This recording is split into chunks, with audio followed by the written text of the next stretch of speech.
મુંબઈ હુમલાનો આતંકી તહફ્ફુર રાણાને લેવાશે ભારત. અમેરિકી સુપ્રીમ કોર્ટે પ્રત્યાર્પણને આપી મંજૂરી. વર્ષ 2008ના મુંબઈ હુમલાનો દોષી છે તહફ્ફુર.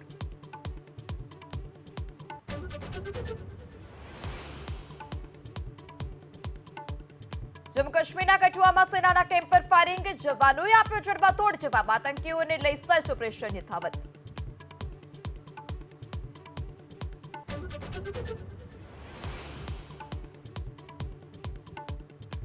અજમેરમાં હિન્દુ સેનાના રાષ્ટ્રીય અધ્યક્ષ વિષ્ણુ ગુપ્તા પર હુમલો થયાનો દાવો. તરકા વિવાદનો સુનાવણી માટે જતા સમયે કાર પર ફાયરિંગ થયાનો વિષ્ણુ ગુપ્તાનો આરોપ.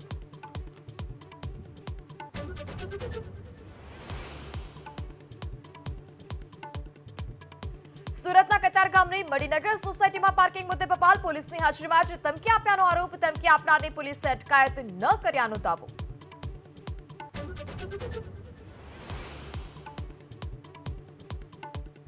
રાજ્યના ખેડૂતો પર માવઠાનું સંકટ. 3 અને 4 જાન્યુઆરીએ અમદાવાદ સહિત રાજ્યના કેટલાક સ્થળોએ કમોસમી વરસાદની આગાહી.